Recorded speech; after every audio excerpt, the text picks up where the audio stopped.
Ils ont été toujours une force dans nos formations éducatives depuis tant d'années. Mesdames et messieurs, aujourd'hui, on s'intéresse à l'instituteur. Que vaut aujourd'hui l'instituteur dans nos centres éducatifs et quelle place occupe-t-il véritablement? Mesdames et messieurs, aujourd'hui, on en parle. Pour en parler aujourd'hui, nous avions décidé de descendre dans cette école scolaire. J'allais parler de l'école primaire privée Sainte-Félicité installée ici à Godomè. Tout à l'heure, nous allons nous rendre dans cette classe du coup moins deuxième année pour en savoir avec ces différents apprenants à qui nous allons accorder quelques minutes pour savoir un temps soit peu comment est-ce que le travail évolue ici avec le coordonnateur qui est en même temps le maître titulaire de la classe du coup moins deuxième année. Vous verrez ça, c'est parti. C'est pour réussir à sa vie de demain, pour être apprécié de ses parents et de ses proches, qu'on vous enseigne tout ça là.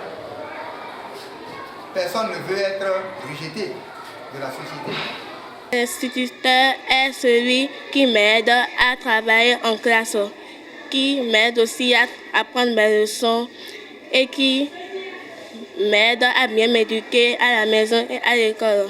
Alors, chers amis, je vous invite à bien respecter les instituteurs. Voilà, nous allons aller directement vers le coordonnateur, celui-là que je viens d'annoncer tout à l'heure, qui est chargé de la formation éducative ici dans cette classe du coup moins deuxième année. Pour savoir un temps soit peu, est-ce que l'instituteur a toujours une valeur dans notre société ici? On va savoir ça tout à l'heure. Sans l'enseignant, l'éducation n'est rien.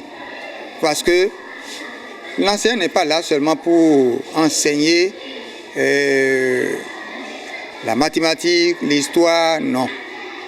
Il est là pour l'éducation de l'enfant. Ce que l'enfant doit être dans la société, c'est lui qui lui inculque cela. Mesdames et messieurs, voilà, je suis avec une apprenante ici en classe du coup moins deuxième année.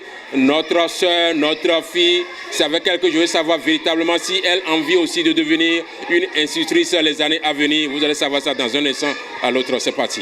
Bonjour. Bonjour. Oui, comment tu t'appelles? Je m'appelle Babosa Falilat.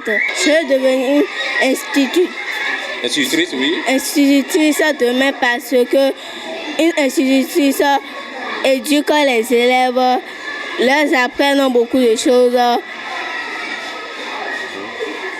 Et être un bon modèle dans la société demain. Et être un bon modèle dans la société demain. Voilà, merci beaucoup. Mesdames et messieurs, vous venez quand même de l'écouter. Elle a envie de devenir une institutrice demain. Voilà, merci beaucoup de nous avoir suivis dans ce petit élément que nous avions réservé dans cette école primaire privée Sainte-Félicité installée ici à Godomè. On se donne rendez-vous à la prochaine sur un autre numéro. Merci beaucoup et à la prochaine. Bye.